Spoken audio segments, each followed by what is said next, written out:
All right. When it comes to the clarity of these things and microscopic examination, there's a few features I want to point out. Just to get this out of the way, just to show you, everything that I order is generally VS clarity or above. So this is a moissanite that I got to tell you, when I look at this thing under the microscope, one of the first things I notice is how beautiful the polish is finished on this gem. It's definitely top polish grade in the world of moissanite. Oh, hold on, I feel it. All right, good thing for pause. Say God bless you. All right, so here's the inclusions in this. There's a couple of little tiny internal imperfections. See, you can see right there. Little pinpoints, little tiny crystals.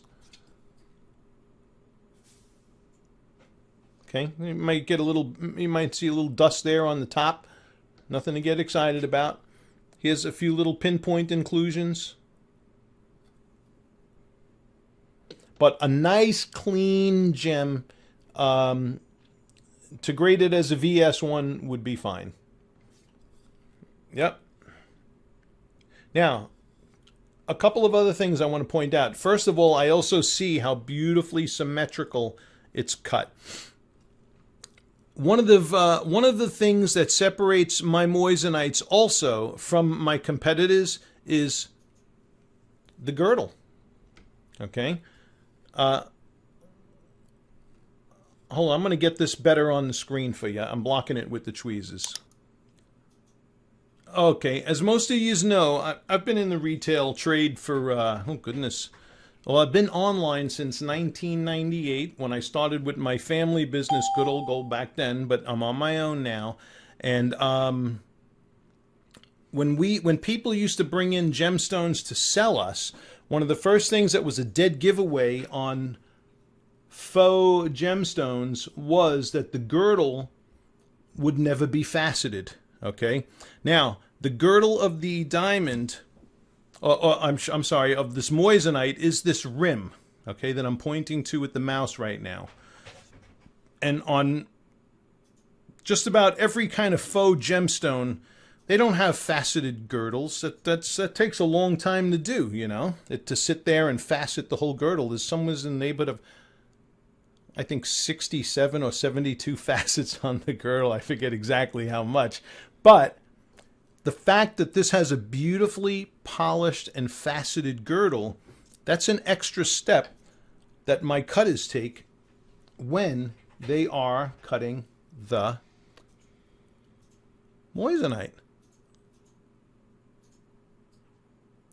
Okay, and another thing is the symmetry. Well, you saw on the GIA facetware we were looking at before, it was looking at how well all these facets are aligned with each other. So it's looking at things like how well the point of this facet aligns with this one, and so on. I think I'm going to capture an image here for a second.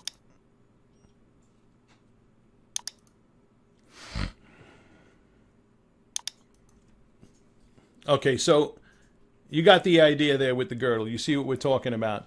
The fact that it's got a faceted, polished girdle, along with GIA-X meet point symmetry, you know, it's all looking good.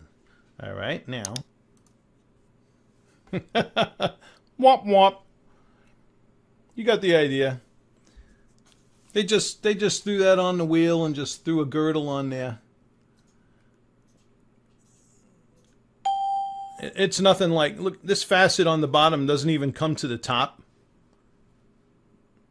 You know, so meet point faceting, what meet point faceting? The facets aren't even meeting. You know, it's a sloppily cut girdle. You know. Oy.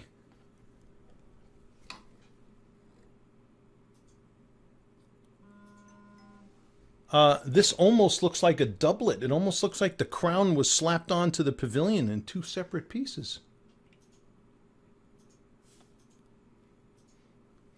In any case, Oh yeah. Oh boy. In any case, not the same product. This is, you know, you guys who, I don't know, you're ordering online.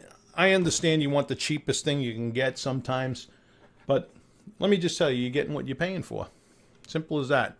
Any case, so this has to do with, I wasn't really looking at the clarity grade of this thing. This thing wasn't even clarity graded when it came in, so I'm not like grading the clarity on this thing. I'll probably use it as a giveaway or something. But, you know, that concludes this portion of clarity, symmetry, and girdle. All right? Different products, completely different products. All right.